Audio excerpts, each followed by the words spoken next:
and you're listening to Java with Jen with your host, Jenilee Samuel. Hey, listeners. Okay, so in lieu of Valentine's Day, this wonderful holiday of love, I decided to do a special extra podcast this month, a little mini podcast with my husband, and we collected some questions off of Facebook that people might have, and while we are absolutely no perfect model marriage, I think we've learned more from our speed bumps than we have our successes, but we wanted to just throw some things out there. I feel like people learn a lot when we share our own personal, real, honest stories. So I would love to welcome my husband, Stephen. Welcome back to the show. It's good to be back. We're going to jump in with some of these questions. But first, let me ask Stephen, so what do you think about Valentine's Day, dear? I think it's a great thing. Do you really? Is that a trick question? So he actually planned ahead and planned some plans for us tonight. Did, a month ago. Now, let me just tell y'all, this is an award-winning move on his part. So apparently we're going to go to some nice restaurant, right? We're going with some friends, and it's going to be sweet. I realized we didn't tell you guys how we met. So Stephen and I met, maybe we did this in another podcast, I don't remember. But Stephen and I met when I worked for a ministry in Texas. And my job was to call youth pastors around the country and do like PR work with the ministry and the youth pastors. And so so I called him. He was on my call list. So we talked. In that first conversation, we talked for like over an hour or something. It was really great. And I remember when I hung up the phone, I turned to my cubicle mate and I said, Natalie, I could totally marry somebody like that. And so he and I would communicate over the phone quite a bit. And finally, it got to the point where it was making it hard for me to get the rest of my work done during the workday. So I was like, you're going to have to call me in the dorms. Or actually, I think he asked or something. Somehow he started calling me in the dorms. And then it was Keith Green's property, old property. And so he was like, I love Keith Green. Let me come visit the property. And I was like, okay. And so he came and visited. And I was trying to hook him up with my roommate. And he was trying to hook me up with the guy that he brought. And clearly neither of those plans worked. And so when I graduated, I was like when I met him though, I mean, he's shorter than me. He was not Hispanic. He was really sarcastic. No bueno. And so I was like, I'm not interested in this guy. And so I was like content to not really ever talk to him again, which sounds terrible. And so after I graduated though, he emailed me and was like, hey, let's keep up. So our whole relationship was over the phone. So I moved back to Arizona and he was in Texas. And so we just continued an over-the-phone friendship, and then kind of slowly and gradually, it kind of evolved. Do you remember when we kind of had our turning point and became romantic? I've told it a few times. I want to hear your version. I don't think we have time for my version. I don't know. Oh, my gosh. Okay. I can't perform like that. I know. Okay, so basically, we were on the phone one night, and I could tell, I could feel in my heart and my discerning that his heart was kind of changing towards me. I think because I would talk to him about this guy that I had a crush on, and he would kind of shut down. He would kind of become less conversational. And I was like, dude, what is your problem? You're like my best friend. You need to be talking to me. And he did not like me talking about this other guy. So I was kind of like, huh. So then one night we were talking, and I was like, I wonder if I'll be friends with whoever you end up marrying because I'd love to come to your wedding. And he was trying to make a joke and was like, haha, or you could be the bride. And I was like, Smooth move. Smooth move. Except I was like, wait, what did you say? And he was like, or you could be the bride? Joke is totally failing right now. And I was like, wait, what did you say? 3 times I made him repeat himself. So horrible. He was like, okay, joke fail, So he hung up the phone that night. But he never went into it, never took the opportunity to share actually his true feelings that were happening under the surface. So that night, I just remember running upstairs to my roommate and throwing myself on the couch, hand over the forehead, so dramatic, he said I could be the bride! How am I supposed to sleep like this? I have butterflies, And it was so funny. So the next day, I still didn't want to take the initiative and lead the conversation into all that. I was like, he's the man. I want him to lead. And I was stressing about it. So I was praying and I was like, God, make Stephen be honest with me. And the Lord finally was like, dude, he's your friend. Just ask him how he feels. And so I was like, okay, fine. So we're on the phone call, and I was like, okay, I was still trying to leave the ball in his court, of course. And so I was like, okay, Stephen, so, when you pray for me, what kind of things do you pray for me? Thinking I'd get him to confess, I hope I marry you, And he's like, I pray for humility and for this and that. And in my head, I'm like, wah, wah, wah, not what I'm looking for. And I was like, okay. And then he asked me, and he goes, so what do you pray for me about? And I was like, here's my lucky spot. And I was like, for transparency. And he just kind of got quiet. And he was like, oh. And he just got quiet. And I was like, ding, ding. He's pretty quick. He figured out what I was saying. So then he finally speaks up, and he goes, okay, so basically, I think I've fallen in love with you, and I'm not sure what to do about it. Poor guy. I had been not interested in him at all. Actually, I knew this was coming, so I'd prayed about it. And I told the Lord, I'm completely not interested in this guy romantically.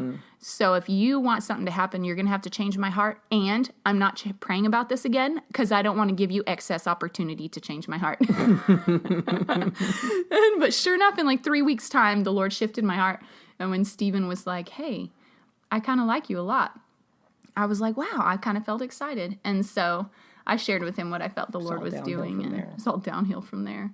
So so we were all over the phone, and so we'd only seen each other face to face once at that point. And so right after that was in April. So in May, he came to visit. And in July, I visited him in Texas, and that's when he proposed. He did good. And so we got engaged, and then we got married less than a year later. So yeah, we were all long distance. So that's how we got married. So we will go with okay, babe, this is not interesting. I'm the only one sharing that story. I know, we're loving it. We're all listening. Oh my gosh. Okay, so we're going to jump into these questions so this doesn't get too long. All right, so Lena asked our first kind of batch of questions. She had some really great ones. Her first question was, how do you make intentional time for each other? What would you say to this, babe? Well, I think making intentional time is just that. If you don't set aside time to put it in your planner, your calendar, or whatever you use, devices, to plan time with your spouse, then it just doesn't happen organically, or usually it happens in conflict. And so I would say just intentionally, when you think about it, don't just pass up the thought. Stop and write it down, put it in a calendar, make time for each other. How have you learned this valuable lesson? Oh, I don't think we came into the relationship knowing this. Yeah, I think, when you first start in a marriage, you want to spend a lot of time with each other, and then life hits, kids happen, and work and building your life. And so you have to get into your calendar every week and make plans to spend time with your spouse. Yeah. I think a lot of these lessons you learn through failure, and then you realize we need a system in place. We need to do something. This is a problem. Let's remedy the problem. So if you feel like fireworks are going off and not in a great way in your relationship, just realize that's okay. It just means, hey, there might be a problem here, and we need to take time to address it. So I would also encourage, when those fireworks are happening, to step back, take a deep breath, and just recognize, okay, fireworks are happening because one of us has an expectation that's not being met. There may be a bigger problem under the surface here, and that is okay. And we just need to recognize it and come up with a solution. And I think when we can step back from the natural emotional reactions, then it makes things a little easier. We've definitely learned that one through bumbling through it and tripping on our faces a few times. Stephen, I forgot to say this in the intro. Stephen and I are coming up on our 14-year 14 anniversary. The big 1-4. Next month. The big 1-4. But I remember when we were married 2 years, looking at people who'd been married 10 years and thinking, oh my gosh, how did they ever even last that long? So here we are, like old people. Okay, so I would say intentional time for each other. Intentional being the key word. It's not going to accidentally happen because life happens and the demands can monopolize your schedule. When I was in leadership school, they trained us about the importance of recognizing decisions and things that are urgent versus important, and making sure that we prioritize important while making enough time for those that are urgent to be able to happen. But if we're prioritizing important, then the urgent factor will tend to take care of itself, because those important things will be getting taken care of instead of being shoved to a last-minute thing, which then makes them urgent. So when we tend to your relationship and realize, hey, time for each other is important, let's build it in and be proactive before it becomes urgent, then you can kind of proactively avoid some unnecessary conflict and stuff. But some practical ways that we do that is we have a wonderful thing at our church called date night where they plan once a month. It's the second Friday of every month. So if you go to Cathedral, you can totally jump in on this. But we plan for date nights. And so date night happens at least once a month. Mm-hmm. I think Stephen's better about planning for intentional time than I am, honestly. Stephen, share some of the stuff that you do. Well, I would say just putting it into my calendar and, whenever Jen asks for time to spend together, if you don't plan it right away, then you'll just keep putting it off. And so I think one of the big things is like, if you feel like you need to spend time together, you have to ask. There's nothing wrong with asking your spouse, hey, we need to spend some time together. And to be very specific, don't just wait for them to come up with something, because then you're going to set your expectations very high, and then you're going to get disappointed. So when I feel like we haven't spent time together, I'll text Jen. I'll say, hey, let's talk tonight after the kids go to bed, or let's do lunch tomorrow. Or sometimes it's very spontaneous, and I have to be prepared for, she can or can't do it. But I think you just have to plan ahead. That's the big deal. Yeah. You just have to plan. I think what I've learned both from our experimenting with that, especially in different seasons, when your kids are tiny and life is just less plannable because their needs take precedent, it does make those things a little harder, so it does require flexibility. But I think ways that we would do that sometimes is, instead of choosing to turn on the TV and veg out at the end of the day, we would maybe watch a 30-minute show and then choose to talk and spend some time talking. And I mean, I have some friends, they lay in bed with chips and snacks every night after the kids go to bed, and they just have a good old time. And I think that's wonderful. We've tried that. We've never successfully made that a routine.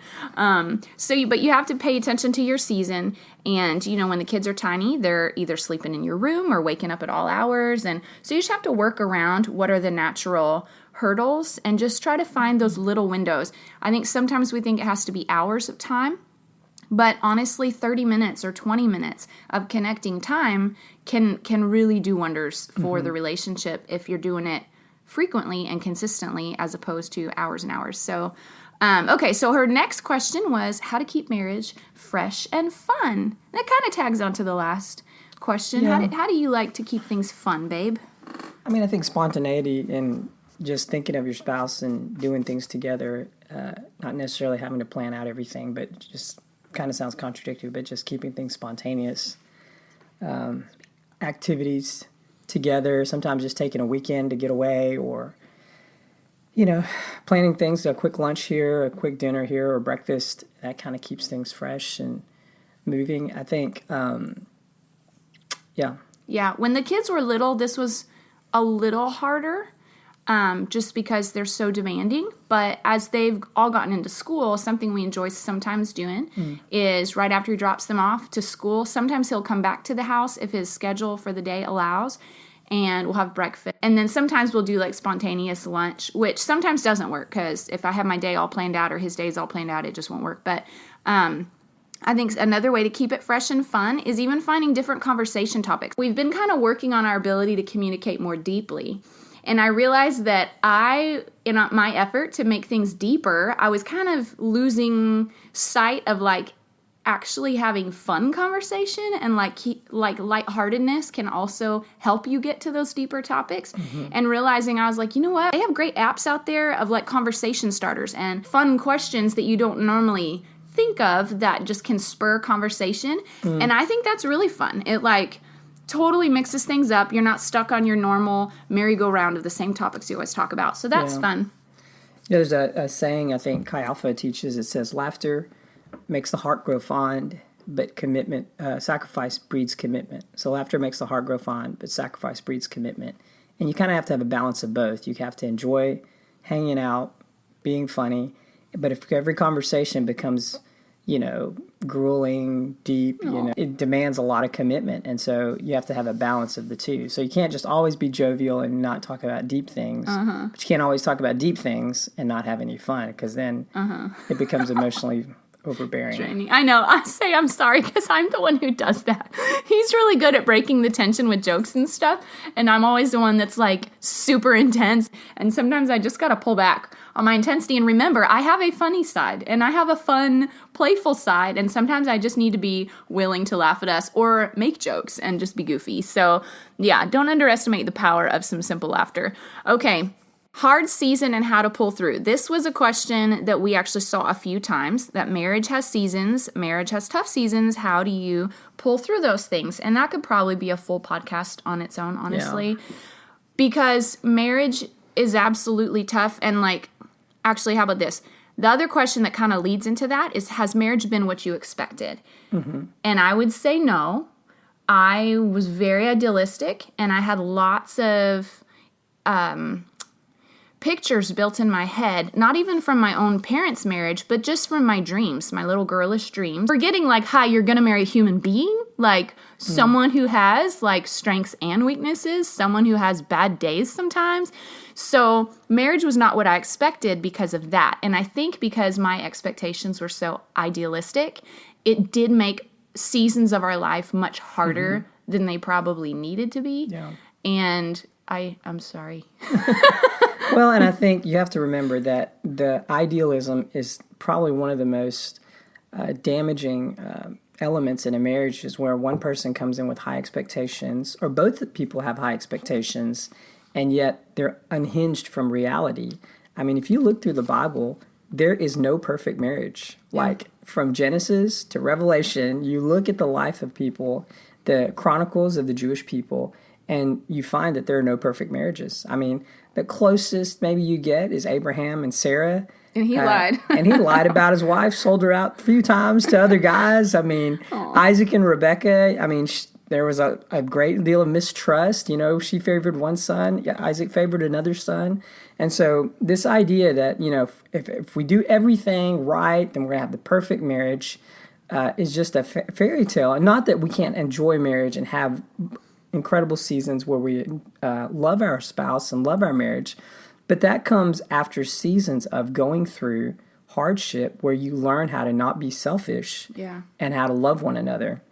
I think idealistically, or the idealism that many times gets perpetuated from marriage counseling to messages on marriage to random, you know, just advisory roles that play in our life. People tell us these are all the things you need to do for a perfect marriage, and the truth is it's a letdown. It's a big letdown because you have your expectations super high, and people are really trying to prevent you from heart damage or struggles in your heart. And the truth is those struggles are what make a marriage successful, is when you walk through the struggles. And so not setting your expectations super high for, like, you know, this Disneyland kind of idea of what marriage should look like is a great way to alleviate a lot of tension and stress, and just say, okay, this is the person I'm married to. I'm going to learn how to love them by putting aside my idealism and just being real with them. And you find that no matter who you marry, no matter how perfect they are or how imperfect they are, if each person in the marriage deals with themselves and allows the Holy Spirit to begin to work on their heart, the marriage will mend. The marriage will survive. And so it's just a lot of times, I think, in the newlywed phase or in the earliest years of marriage, when we have a lot of idealism, it kind of sets us up for blaming later and frustration later, and even blaming God. You know, God, why did you let me marry this person knowing all this stuff? Well, God kind of let them marry you knowing all the stuff you have too. And so you have to look at it both ways, that if we get too idealistic, that's what puts a lot of frustration in marriage. It's true. And I mean, just like anything else in life, like the word says that count it all joy when trials and troubles come your way, because these things are for basically your maturing, that you may be perfect and complete, lacking nothing. And so the testing and trials and challenges in marriage, I found every time that we would go through something where it feels like this real difficult thing in our marriage is in our faces, to the point where you want to quit, you want to give up. I find that those are the moments when the Lord's allowing pressure to bring those things to the surface, because that's what He's trying to highlight, to fix and to heal. And unless it comes to the surface, you don't even know it's there to give your attention to it. And so it did give me some stamina in those moments to be able to recognize that was God's pattern in our life, and to be able to then, instead of attacking my husband as much as I was inclined to do, is instead go to prayer and be like, God, I know you're doing something. I need you to heal. And how do I partner with you? How do I work alongside what you're trying to do in him and in me? And how do we let your kingdom be established in our hearts so that your kingdom can be visible in our marriage? And it's just because you learn from those hard moments. We all have baggage, and we all have selfishness, and we all have ideals and expectations. And weeding through all of that is what makes the process messy and bumpy, but it's also what entwines your hearts together. Mm-hmm. I think the last thing on that point is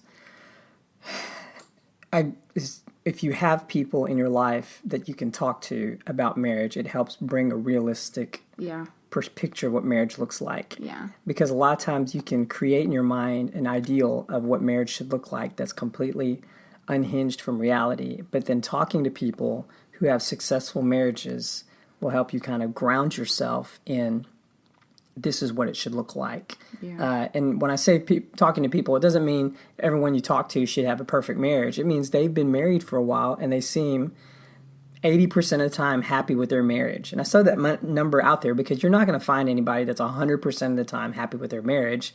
If they say they are, they're really lying, because there's a percentage of time where you go through marriage and you're not happy.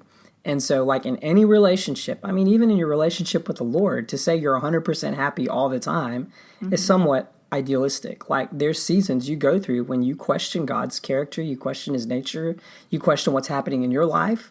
And yes, you'll come out of it, but it's not always 100% where we have this great confidence, because we're learning how to trust. And in a marriage relationship, you talk to people who have gone through marriage for years. And that's why, like, those elderly couples in your church or your family and your community that have a viable, successful marriage, just because someone's married a long time doesn't mean they're successful. They've been married a long time and they still love each other, they still care for each other, they still take care of each other in an affectionate way, then that's a successful marriage. Yeah, I would say too, you don't want to seek out the people who are going to relate to you from a soulish place of like just patting your feelings and siding with you. Like, I intentionally talk to married couples who, A, their marriage is healthy, but B, I know they're going to challenge me if I am demonstrating unhealthy thinking. You know what I mean? Because at the end of the day, I want God's kingdom established in my heart and in my marriage. And if I'm thinking wrong and I have lies operating, I need them to be able to tell me that, because that is in essence the problem, you know? And so making sure you're not just finding someone who's siding with you emotionally and making you feel better, but someone who's going to lead you in partnership with the word to truth. And so, I feel like that's a really big deal. Okay, so go ahead. Did you have another thought? Well, I think the next question is, how do you get through different seasons in marriage, or how do you get through difficult seasons? And I think community is probably the biggest answer to that, because you can read a lot of books, and I read books. You can, spend hours praying and seeking the Lord, which is very healthy. But I think community, talking to people who have very good marriages in your life, and that doesn't mean necessarily, again, they're not perfect, but even in the old Jewish culture, if you will, marriage was a family decision. It was, one family decides to marry with another family. And so husbands and wives, although they weren't solely dependent on parental advice or, aunts and uncles, that's where they would get their idea of what it meant to have a healthy marriage, have a healthy, relationship with a spouse, how to raise your kids, how to build your finances. Community is very important. So if you're doing your marriage alone and you're afraid of exposing your weaknesses to people in your church community or, small group or whatever, then you're really kind of choosing the hardest route possible for your marriage. Yeah. And eventually what will happen is all your weaknesses will come out. Not that it's an shaming thing, but you're going to desperately need someone to jump in. So it's better just to pull people into your circle who have successful marriages and say, hey, what do you do that works? What have you found does not work when it comes to dealing with conflict, when it comes to dealing with finances, dealing with kids, and that kind of thing. Yeah. So, Miss Carrie, your question was, how do we keep faithfulness and dedication to our spouse despite distractions? It's a good question. I think you just have to be very intentional about it. That kind of sounds like your answer to the other question. Yep. How do we keep each other a priority? Yeah, I think that really is it. Like, you just have to be able to step back. I think, honestly, when I'm having time with the Lord will bring things to my attention that things are getting out of balance, or he'll bring needs of my husband to my attention and be like, hey, this maybe needs your attention, or you kind of blew him off when this happened, or whatever. And so how do we keep faithfulness and dedication despite distractions? And I think the big part of how not to get distracted is choosing not to be selfish. That's a big deal. Because when you're selfish, or you put your needs above the needs of your spouse, or feel like your needs need to be met first, what's really happening is there's selfishness happening. Yeah. And so we can try to force an emotional response out of our spouses, and eventually what it becomes is manipulation, and what we're really doing is trying to serve ourselves. And so how do you keep your faithfulness and dedication is by choosing to serve and humble yourself and love, not allowing, like, we're not talking about in the extremes of like abuse and things, but we're talking in just the common everyday. I'm going to humble myself and not put myself first. I'm going to put my spouse first. That keeps a lot of distractions out of the way. Now, are there going to be distractions in your marriage? Absolutely. Distractions in the context of things that absorb your time, things that absorb your emotional capacity, in the sense of like how you want to communicate and things like that. I know, like, by the end of the day, I'm usually worn out talking to people all day long. All his words are used up for sure. So I have to really push through and say, okay, I need to go home and talk to my wife for a little bit tonight before the kids go to bed. And so just living in the place of like self-sacrifice keeps you faithful. Again, back to what I said earlier, like sacrifice is what breeds commitment. And so even if you look in Ephesians chapter 5, I believe, where Paul talks about the husband and the wife and the image of Christ, you always find that it's the husband or Christ who made the first sacrifice. In fact, that he laid his life down first before the response was even guaranteed from the bride. And so it says, husbands, love your wives as Christ loved the church. It's a message for a lot of men that you have to be the first one to lay down your life before you see the same thing happen in your spouse. And so I think... Yeah. I agree. And I think right with that, I think a lot of times we'll go into marriage and we'll have seen or heard from other couples, I'm so happy, marriage is such a wonderful thing, I married my best friend and I just always want to be with them, and all these wonderful things that are great, but also can make us feel depressed about our own marriage, possibly if you're in an unhappy place or a hard season. I think sometimes we'll use as a gauge for whether our marriage is good or not, how happy am I? But I think the best gauge, at least God's gauge, is how much are you giving up of yourself in order to love and serve the other person. Now, please understand, these answers we're using are in the context of a typical, healthy, normal, non-extreme marriage, meaning we're not talking about drug abuse, we're not talking about physical abuse, we're not talking about adultery, we're not talking about those extreme situations that can be the exceptions to the rule. We're just talking about your normal, average marriage of two people trying to make it work. And when we use our gauge of how happy am I, then it shifts the focus from me serving you to you serving me. And honestly, when we do that, that's when our unhappiness begins to grow, because God's kingdom and life on earth was not designed to operate on a self-serving platform. It's meant to operate on I lay down my life. And he gave us that example in Christ. And he tells us, this is your example for marriage, lay down your life. And like Stephen said, it really does begin with the husband, because that's the instruction giving in Scripture. But I feel like women naturally will reciprocate that because we follow where we're led.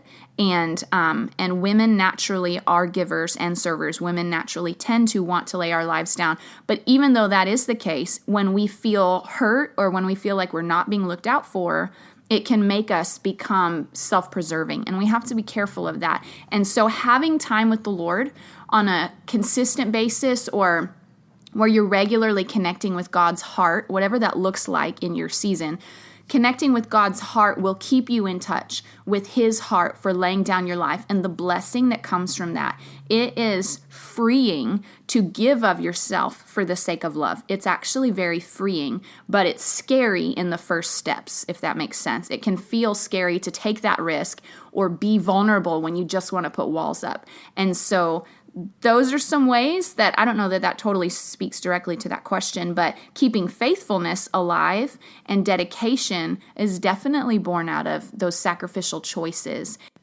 All right, now I know that we've covered some possibly pretty out-of-the-box thinking for some of you, just depending on what your background is, but the next thing I want to share with you is in my Life Hacks with Jen segment, this is a resource that, let me tell you, I wish I had it 14 years ago when I was going into marriage, and I'm so excited that I have this resource in my life right now because it is not just transforming my marriage, but it is transforming all of my relationships because it addresses a whole identity shift. You guys, this is life-changing. Don't miss it. Stay tuned for Life Hacks with Jen.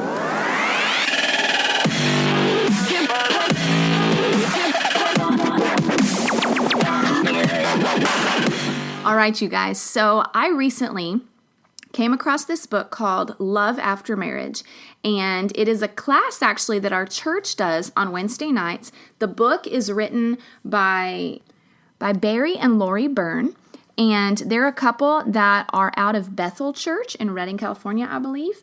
But let me tell you, this marriage book is different than any other marriage book I've ever approached, and I love how it really merges both spiritual understanding of what's going on behind marriage conflicts with really practical tools on how to overcome and how to bring maturity, how to take responsibility for ourselves and recognize when we are the ones that are propagating the problem, and how to offer mercy and grace to the other person without feeling like your needs are being overlooked. It is just so phenomenal, and really the whole premise of it is built around your identity, who you are as a son of God, and relating to one another from that place of, I'm a son of God, I'm a daughter of God, and you, my spouse, are a son of God and are a daughter of God, even if you're not acting like one right now.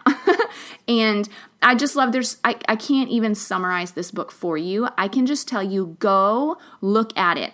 Even one of the girls who's in the class with me was texting me like days later after our first class, and she's like, I cannot stop thinking about this book. I was like, me either, because let me tell you, it's just one of those things where you can feel on a deep level in your spirit that this is offering something to you more than just marriage counseling, more than just a couple solutions you'd pick up in a normal book. This is offering to you complete transformational life change on all levels. Freedom and deliverance, honestly. Freedom and deliverance from wrong ways of thinking. Deliverance from maybe spiritual dynamics that have bound you for years of anger or rejection or insecurity or all these different things. And even in this class, people get really vulnerable and really open. And it's actually interesting because as we go through the class, when people open up and get vulnerable, at first it might be momentarily a little awkward, but then as they talk and they just open up their heart,